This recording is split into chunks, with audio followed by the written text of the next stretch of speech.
Hello friends, welcome to our channel Analytics IS Academy, and now today I am again here with you people with one very important information, that is UPSC 2025 notification.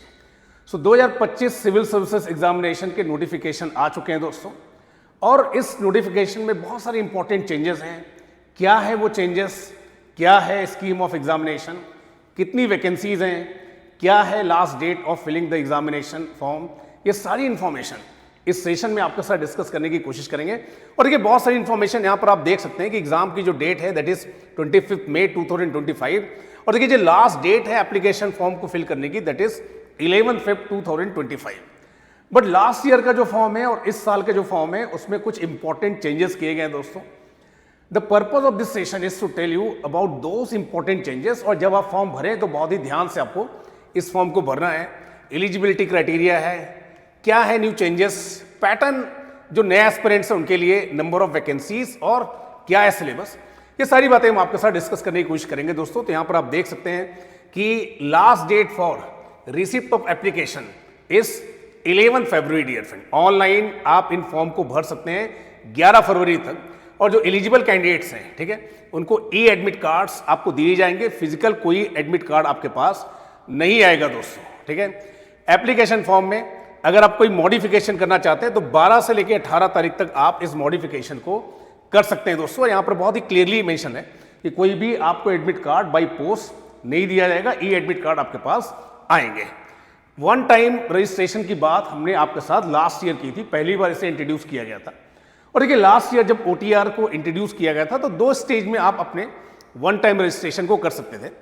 OTR को और elaborate बनाया गया है और layers इसमें add की गई हैं। Now there are 4 layers of OTR जो हम आपके साथ डिस्कस करेंगे, जिसके थ्रू आप अपनी इंफॉर्मेशन UPSC को दे सकते हैं। बहुत सारी इंफॉर्मेशन जो पहले आपको प्रीलिम्स का रिजल्ट आने के बाद जो बच्चे मेंस का फॉर्म भरते थे उन्हें देनी पड़ती थी, अब वो सारी इंफॉर्मेशन आपको इसी स्टेज पर क्या है देनी पड़ेगी। इसको आप देख सकते हैं, और यहाँ पर देखिए क्लियरली बताया गया है कि जो OTR है now it will have 4 part. Part 1 that deals with your personal profile completion, जहां पर आप अपनी पर्सनल इंफॉर्मेशन देंगे।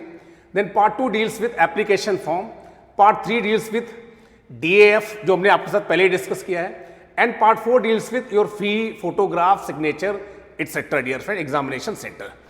तो चाहे आप लास्ट ईयर आपने फॉर्म भरा है, फिर से आप फॉर्म भर रहे हैं, आप एग्जिस्टिंग एस्पिरेंट्स हैं या आप न्यू एस्पिरेंट्स हैं, दोनों को देखिए इस OTR स्टेज के थ्रू जाना पड़ेगा, वन टाइम रजिस्ट्रेशन को फिल करना पड़ेगा। पहले क्या होता था, देखिए 2 स्टेजेस होती थी OTR की। एक में आप अपना personal profile, personal information, address ये सब देते थे, और फिर आप फी, फोटोग्राफ, साइन ये सब अपलोड करते थे। Now OTR has been made more elaborate, और उसमें नई लेयर्स ऐड की गई हैं। अब 4 स्टेजेस में आप OTR को भर सकते हैं। यहाँ पर देखिए आपकी पर्सनल इंफॉर्मेशन है, एड्रेस इंफॉर्मेशन है, फोटो, एजुकेशनल इंफॉर्मेशन, अगर आप SC, ST, OBC ऐसी किसी कैटेगरी को बिलोंग करते हैं, relevant document upload, parental information, employment information, previous आपका UPSC क्या रिकॉर्ड है उसकी इंफॉर्मेशन, क्या आपके अचीवमेंट्स हैं, प्राइजेस हैं। देखिए अर्लियर ये सारी चीज़ें आप प्रीलिम्स के बाद जब मेंस का फॉर्म भरते थे तो आपको देनी पड़ती थी, बट इस बार UPSC ने इसी स्टेज पर ये सारी इंफॉर्मेशन आपसे ली है। एक और इंपॉर्टेंट चेंज उनके लिए जो फाइनल ईयर अपेयरिंग कैंडिडेट होते हैं ग्रेजुएशन के, पहले क्या होता था दोस्तों, आपको अपना ग्रेजुएशन का सर्टिफिकेट जब आप मेंस एग्जाम दे रहे होते थे उसके पहले आपको वो सर्टिफिकेट लेना होता था, उसको आपको सबमिट करना पड़ता था, मेंस के फॉर्म में डिटेल देनी पड़ती थी। अब यहां पर ये बोला गया है कि आप इसको पर्सनालिटी टेस्ट या इंटरव्यू के टाइम पर ये देना अब मैंडेटरी कर दिया गया है। तो जो अपेयरिंग कैंडिडेट है उनके लिए एक हेल्पफुल है दोस्तों। फिर जहां पर सपोर्टिंग डॉक्यूमेंट की बात है, यहां पर कहा जा रहा है कि यदि आप इन कैटेगरीज को बिलोंग करते हैं दोस्तों, तो इससे संबंधित जो सपोर्टिंग डॉक्यूमेंट्स हैं उन्हें आपको एप्लीकेशन फॉर्म के साथ जमा करना पड़ेगा दोस्तों। और ये सारी चीजें आपको पहले प्रीलिम्स के बाद करनी पड़ती थी, अभी आपको ये चीजें करनी पड़ी है। यहां पर बताया जा रहा है कि आप प्रीलिम्स का रिजल्ट आने के बाद दोस्तों आप अपना कैडर प्रेफरेंस भी भर सकते हैं। The commission should also provide a window of 15 days, ठीक है। जो स्टूडेंट्स पर्सनालिटी टेस्ट के लिए क्वालिफाई होते हैं दोस्तों, ठीक है, वो अपनी एजुकेशनल क्वालिफिकेशन को, ठीक है, वो यहां पर अपडेट कर सकते हैं। पहले ये मेंस के टाइम पर करना पड़ता था, अब आपको पर्सनालिटी टेस्ट के टाइम पर करना पड़ रहा है। पहले 21 सर्विसेज होती थी दोस्तों, इंडियन रेलवे मैनेजमेंट सर्विसेज की बात होती थी। अब इसको 3 अलग अलग सर्विसेज में डिवाइड कर दिया गया है, तो टोटल नंबर ऑफ सर्विसेज अब 23 हो गई है।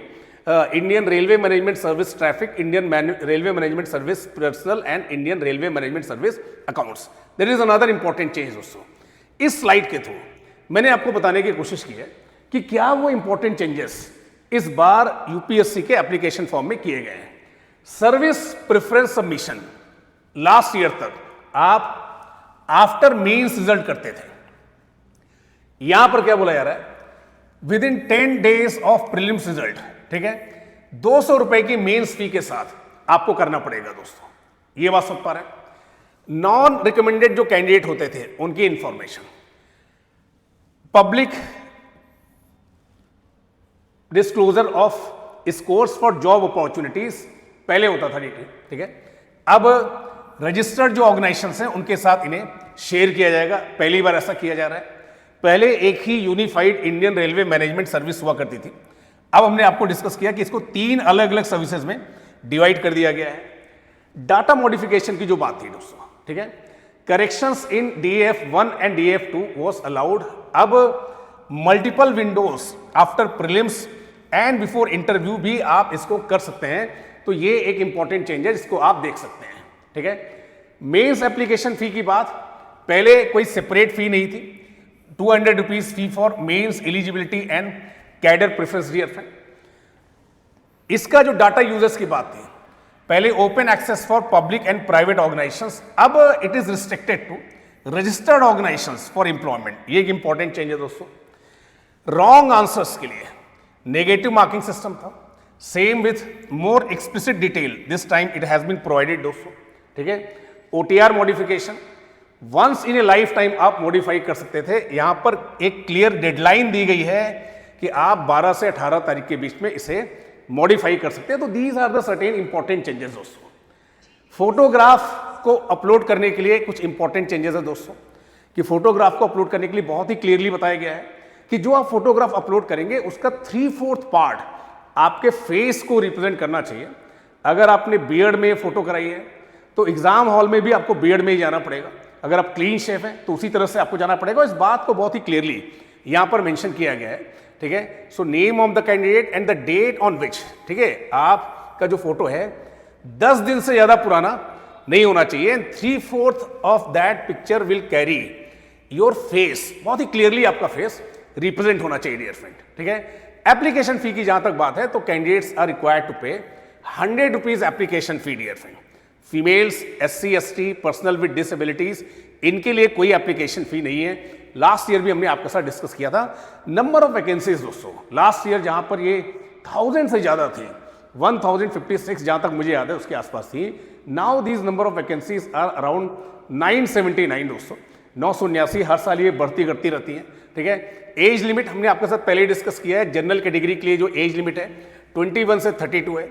इकोनॉमिकली वीकर सेक्शन के लिए, ठीक है, SC ST कम्युनिटी के लिए यहां पर आप देख सकते हैं, और अदर बैकवर्ड क्लासेस के लिए 21 से 35 है। यहां पर अलग अलग कैंडिडेट के लिए दोस्तों कैटेगरी वाइज रिलैक्सेशन है, और ये इंपॉर्टेंट डेट्स हैं जिनके हिसाब से आपकी एज को डिटर्मिन किया जाएगा। यहां पर भी आप देख सकते हैं।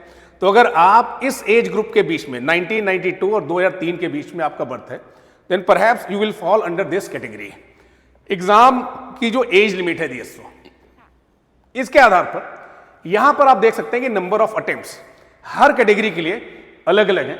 देखिए, जो लोग ऑलरेडी इस एग्जाम को दे रहे हैं, इस प्रक्रिया में हैं, वो इन चीजों को जानते हैं। पर आप में से बहुत सारे ऐसे एस्पिरेंट्स हैं जो पहली बार इस एग्जाम को दे रहे हैं। तो देखिए, एक जगह पर मैंने ये सारी इंफॉर्मेशन आपको देने की कोशिश की है। यदि आप नए हैं, आपने इस नोटिफिकेशन को देखा है और आप इस एग्जाम को देने के बारे में सोच रहे हैं दोस्तों कि आपको एग्जाम को देना है, तो देखिए आपके लिए इंफॉर्मेशन है कि यूपीएससी सिविल सर्विसेज का ये जो एग्जाम होता है, ये 3 स्टेज का एग्जाम होता है दोस्तों। यहां पर 3 स्टेजेस होती हैं। प्रीलिम्स, यहां पर 2 पेपर होते हैं ऑब्जेक्टिव टाइप। मेंस स्टेज, यहां पर टोटल 9 पेपर होते हैं, जिसमें से 2 पेपर क्वालिफाइंग होते हैं, ठीक है। और यहां पर आपको डिस्क्रिप्टिव टाइप आंसर्स लिखने पड़ते हैं, और उसके बाद आपका एक इंटरव्यू या पर्सनालिटी टेस्ट होता है। प्री में 2 पेपर हैं, जनरल स्टडीज के और सीसैट के, जहां पर आप पाएंगे कि 2 घंटे के पेपर होते हैं, जहां पर पेपर 1 और पेपर 2 कि ये जनरल टाइमिंग्स होती हैं दोस्तों। These information are for those who are first time aspirants दोस्तों। 200 नंबर मार्क्स के ये पेपर होते हैं, 200 मार्क्स के ये पेपर्स होते हैं, जहां पर जीएस में आपके पास 100 क्वेश्चंस होते हैं, each question carries 2 marks. CSAT will consist of 80 questions, each question carries 2.5 marks dear friend. Negative marking का सिस्टम इस प्रकार से होता है दोनों पेपर में, डिपेंडिंग अपॉन कि how much marks each question carries, तो 1/3 मार्क्स यहां पर नेगेटिव मार्क्स होते हैं। सिलेबस की अगर आप बात करें तो प्रीलिम्स का सिलेबस जीएस के लिए ये होता है, current events of national and international importance, history of India and India's national movement, geography, Indian polity and governance, economy and social development, general issues on environment, ecology, biodiversity and climate change, plus general science दोस्तों। CSAT की अगर आप बात करें तो English comprehension या comprehension के questions होते हैं यहाँ पर, interpersonal skill, logical reasoning, decision making, general mental ability और क्वांटिटेटिव एप्टीट्यूड से रिलेटेड क्वेश्चंस होते हैं, 10th लेवल के क्वेश्चंस होते हैं। और ये पेपर जो है क्वालिफाइंग है, इसके मार्क्स यहाँ पर ऐड नहीं होते। तो यदि आप ऐसा सोच रहे हैं कि आपको भी इस एग्जाम को देना चाहिए दोस्तों, अभी तक आपने इसकी कोई प्रिपरेशन नहीं की, तो we at Analytics IAS academy dear friend launching a programme of 100 days dear friend targeting this prelims 2025, जिसे आप ज्वाइन कर सकते हैं अगर आपका गोल है इस एग्जाम को क्रैक करना। इन नंबर्स पर आप कॉल कर सकते हैं और इसके बारे में इंफॉर्मेशन ले सकते हैं। 1 फरवरी से ये बैचेस स्टार्ट हो रहे हैं दोस्तों। आई होप इस नोटिफिकेशन को लेकर जो भी इंपॉर्टेंट चेंजेस हैं मैंने आपके साथ डिस्कस किए हैं। Thank you for all for joining us and staying with us dear friend. Thank you.